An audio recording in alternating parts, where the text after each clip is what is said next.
নমস্কার বন্ধুরা, আজকের মেনুতে রয়েছে ইলিশ মাছ দিয়ে পুঁই ডাঁটার টেস্ট রেসিপি। মায়ের ঘরোয়া রান্নায় সকলকে স্বাগত। বর্ষাকালে এরকম ইলিশ মাছ দিয়ে টেস্টি পুঁই ডাঁটার রেসিপি বানাতে হলে এই রেসিপিটা আপনাকে পুরো দেখতেই হবে। এখানে 250 গ্রাম মাছ নিয়ে ভালোভাবে ধুয়ে নুন হলুদ মাখিয়ে রেখেছি।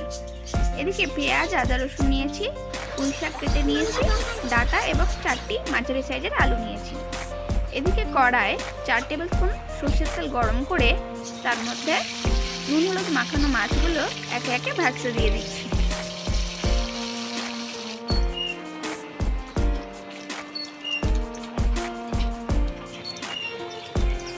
দুই পিঠ ভালোভাবে লাল লাল করে ভেজে নিয়ে মাছগুলো একে একে তুলে রাখছি। এভাবেই সমস্ত মাছগুলো পরপর ভেজে নিচ্ছি।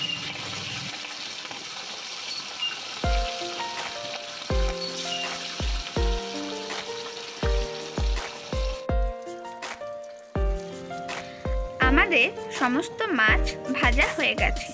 এবার এগুলোকে একটি থালায় তুলে রাখছি। এরপর তেলটাকে হাফ করে নিলাম। এবার ওর মধ্যে কেটে রাখা আলু এবং পুঁই ডাঁটাগুলো দিয়ে দিলাম ভাজতে। 1 টিস্পুন নুন এবং 1 টিস্পুন হলুদ গুঁড়ো দিয়ে দেব এর মধ্যে। আবারও সবকিছু নেড়ে চেড়ে ভালোভাবে ভাজতে থাকবো। এদিকে অন্য একটি কড়ায় পুঁই পাতাগুলো দিয়ে দেব সিদ্ধ হতে। এর মধ্যে দিয়ে দেব 1 টিস্পুন নুন এবং 1 কাপ মতো জল।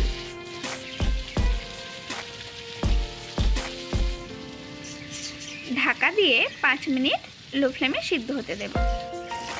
5 মিনিট পর শাকগুলো সিদ্ধ হয়ে গেছে। এদিকে আমাদের পুঁই ডাঁটা আর আলুগুলো ভাজা হয়ে গেছে। 8 মিনিট মতো নাড়ার পর এগুলোকে তুলে নিচ্ছি। এবার কড়ায় আরও 4 টেবিল স্পুন সরষের তেল দিয়ে তেল গরম হলে তাতে শুকনো লঙ্কা ফোড়ন দিলাম। এর মধ্যে 1.5 খানা স্লাইস করা পেঁয়াজ কুচি দিয়ে দিলাম। পেঁয়াজগুলো ভালোভাবে নেড়ে চেড়ে লাল লাল করে ভেজে নেব। এখানে পেঁয়াজগুলো লাল লাল করে ভেজে নিয়েছি। এবারে 1 ইঞ্চ মতো আদা এবং একটা গোটা রসুন বাটা এর মধ্যে দিয়ে দিলাম। একটু নেড়ে চেড়ে নিয়ে তারপর এর মধ্যে 1 টিস্পুন হলুদ গুঁড়ো এবং 1 টিস্পুন লঙ্কা গুঁড়ো অল্প জলে গুলে এর মধ্যে দিয়ে দিলাম। মশলাটা নাড়তে থাকবো তেল ছেড়ে আসা অবধি। দেখছেন মশলা থেকে ভালোভাবে তেল ছেড়ে এসেছে। এবার এর মধ্যে ভেজে রাখা ডাঁটা এবং আলুগুলো দিয়ে দেব। এবার ভালোভাবে নেড়ে চেড়ে কষাতে থাকবো।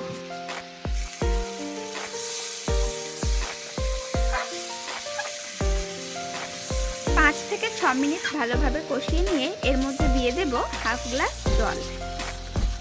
তারপর একটু নেড়ে চেড়ে নেব। 1.5 টিস্পুন নুন দিয়ে দেব।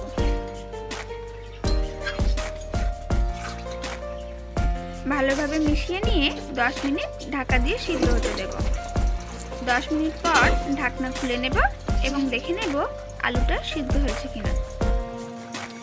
ভালোভাবে আলুটা সিদ্ধ হয়ে গেছে।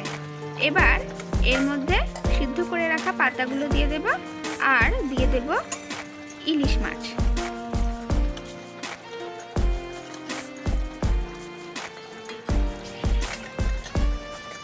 তারপর ঢাকনা দিয়ে আরো 5 মিনিট রেখে দেব। তারপর সমস্ত কিছু ভালোভাবে নেড়ে চেড়ে নেব যতক্ষণ না ভালোভাবে জলটা শুকিয়ে যায়। জলটা শুকিয়ে এলে শেষে 2 টিস্পুন গরম মশলা গুঁড়ো দিয়ে আবারও 2 মিনিট ভালোভাবে নেড়ে চেড়ে নেব। ব্যাস, আমাদের ইলিশ মাছ দিয়ে টেস্টি পুঁই শাকের এই রেসিপি একেবারে তৈরি। গরম গরম ভাতের সাথে দারুণ লাগবে এই রেসিপিটা।